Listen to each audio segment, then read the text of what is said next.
So then we are back with more understandings from the Renewed Covenant, from the Aramaic English translation of the word.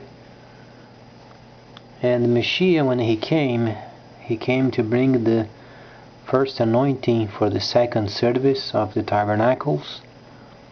And rather than having a service from the original plan from Moses, based upon the holy laws and the Torah, then the tabernacles would substitute the presence of the Creator himself with the presence of his Son for the salvation of the Gentiles. And when the Messiah he came, he first, obviously he completed the spring feast found in Leviticus the 23rd chapter from the 1st verse through the 21st verse. And then Shaul the Shaliach, he said, then the prophetic shadows of the Torah would be then used in the future. And Shaul was very knowledgeable regarding the shadows of the Torah, because he knew later in the future then other pagan countries would try to manipulate and falsify the holy words of the Creator to make their own. And Shaul knew that these would be obviously avoided if a person would understand the shadow pictures and the understanding of the Torah. So then when the Messiah came and he established then his holy tabernacles, and his people then later they gathered, they clustered, and then they formed the holy camp as it was during the time of Moses in the desert. However, rather than exercising the first service, then they were giving instructions for the exercise of the second service, where then the presence of the Creator himself would be then expounded in 7 functions. So people think that there are gifts of the Spirit, and they are absolutely mistaken, because there isn't, but rather there is then the functions of the Spirit of the Creator given, and those were given in Shavuot, or then Pentecost, as many people understand, when the column of fire came from on high and descended upon the house of prayer. They were not upstairs in their living quarters, and the translation of the existing scriptures were translated wrongly. They were in a house of prayer during a time where then the wind, as spoken of, the wind meant the song of the pierced one, and was then the Messiah. When he was then pierced, there was then a person, an Israelite, that would sing and would play the flute, and the flute was then the song of the pierced one, and it had 5 holes in it. And that's why then the rushing wind was then symbolized by then the understanding of this person that would go around and would then play this song. It was related, as we understand, every factor of the renewed covenant was side to side with the previous covenant, and he came to complete the Torah and the prophets, and he came to complete half of it. So while then there was then the spring feast, or the spring feasts, he came to complete them, and he completed the entire spring feast. But there were then the feasts themselves, while he, the Messiah, was completing them.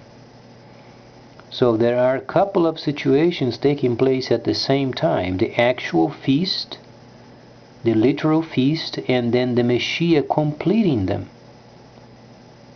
That's why then Shaul the Shaliach said it's not the substance of themselves, but then the shadow understanding of it.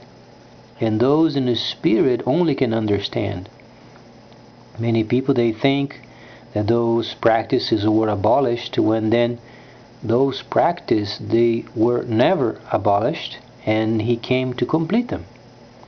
So while there was the actual completing of those feasts, he himself, he was then involved in making sure whatsoever was spoken of him, he was then completing them. Torah, the prophets, and the writings.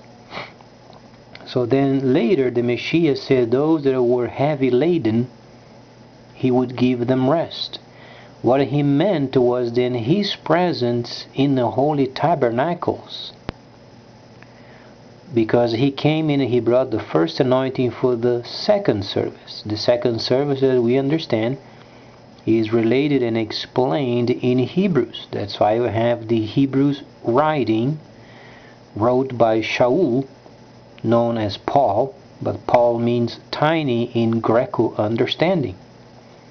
His name was Shaul, and he wrote to the Hebrews. That's why we have the writings of the Hebrews were for the Hebrews. Those for then the Levitical priests exercising the second service in the tabernacles. Shimon, known as Peter, said then that judgment would come upon the tabernacles, or then the house meant the presence of himself neglected by his people. And the word was not judgment, the word was discipline. Then Shimon said discipline would come upon the tabernacles of Elohim, or Yahweh, because his people have neglected his presence, and they have not clustered in the tabernacles for a long time. So then we understand when the Messiah said, "Come to me, you have then heavy laden, and he would give rest," he meant those in a specific sense for the Gentiles. Those were for the Gentiles. While the camps are in place, then the tabernacles are in place, each of those camps with a tent, as it was during the time of Moses. But rather than exercising then the first service, they were exercising the second service, and there was then a link from the tabernacles and heaven. At the same time, when the Gentiles near the camps were saved, and then obviously they would be outside of the camp, yet linked in a spirit, that's when then the Messiah would give them rest for their souls. Every thought that would come from those tabernacles linked with a heaven absolutely pure, without thinking bad of any person, without singling any person, without targeting any person, without blame, absolutely pure, because the link was absolutely pure and clean. And these days then, the situation is very desperate because there are not very many camps around, and then we can understand the factor of without the camps, the true believer can't survive for very long, because requires the holy presence of Elohim via his Son in his tabernacles as per the plan.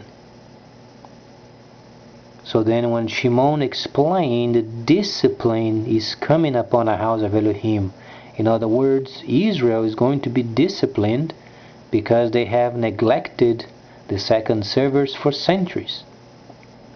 So then we understand what the Messiah meant. It's not an individual basis then the Messiah relating with the people. It is related with the tabernacles, and that's why his people will go around the world forming holy lands and establishing tabernacles. When you read then Jude or Yehuda, you'll find then the people on their way then to form another camp. That's why we have then Egypt then mentioned in the chapter, because it was then the Exodus that they were leaving Egypt, and then explained while then they themselves were clustering on their way to form another camp, where then Gentiles would be linked with the tabernacles. So then when you read then Revelation, then you understand the 60th chapter states then the linking of the Gentiles with each of the tabernacles. But not very many people can understand his spiritual understandings of the Torah, because Revelation is then the second portion of the Torah not yet completed. And there are many layers related at the same time, always comparing the renewed covenant with the previous covenant, and whatsoever was then recorded in the renewed covenant is found then in the previous or first service, first covenant. So then when the Messiah said, "Come to me, you have laden," he was then explaining that upon salvation they would be linked with the nearby tabernacle in the spirit, and then they would rest, because the priests were maintaining the second service as they did during the time of the first tabernacle. But then during the first tabernacle they had to maintain obedience via law rather than via grace imputed in the Torah. That's how then the Gentiles, they get linked with each tabernacle, and their souls are maintained via each of those tabernacles. And then the discipline of Elohim is coming upon the tabernacles. Not a house of God or any other word has a relation with the holy tabernacles. What the world is today, as we understand as church, was absolutely made it up, because it has no relation with the holy tabernacle of the desert, and it never changed. Whatsoever then Shaul the Shaliach wrote in Hebrews, those were the updates and instructions given to the Hebraic Levitical priests. You find this in the 7th chapter of Hebrews, the 12th verse. There was an update done of the orders of the Levitical priests. So rather than sacrificing, they would maintain the worship, and this worship in each of the Holy of Holies maintains the souls of those Gentiles outside of the camp. It's a spiritual understanding, and that's why then the people were secluded, because Gentiles and pagans, they don't understand. As then Shaul said, is stupidity or then nonsense for those that are perishing.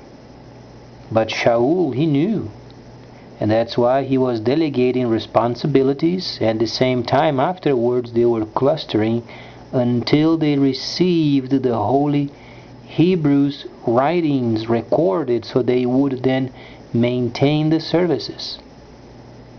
So that makes it a whole lot interesting, because the tabernacle of the desert, then you find exactly the same tabernacle of the desert, however then updated with the second service.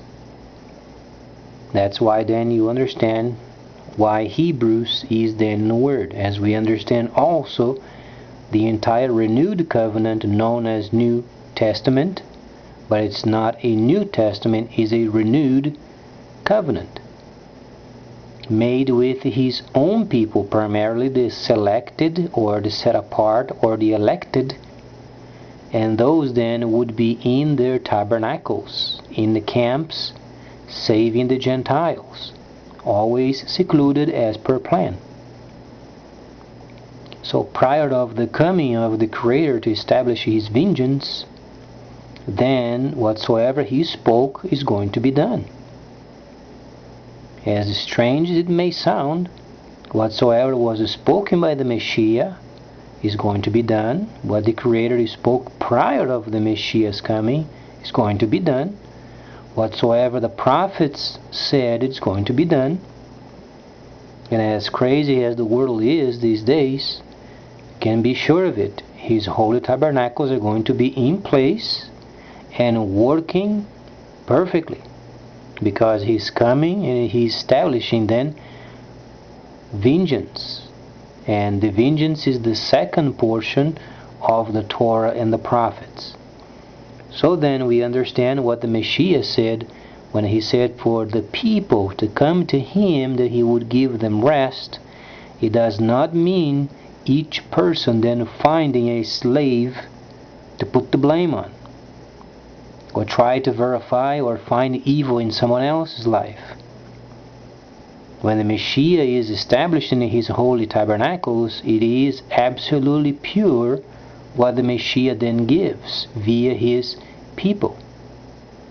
And then the Messiah in his holy presence is then manifested, and then no dirty thoughts or no other understanding other than himself. That's why it's so pure and holy. And these days it lacks a lot of teaching of this area because a lot of the translations were done wrongly, and people must be taught properly. Please stay tuned, much more coming up.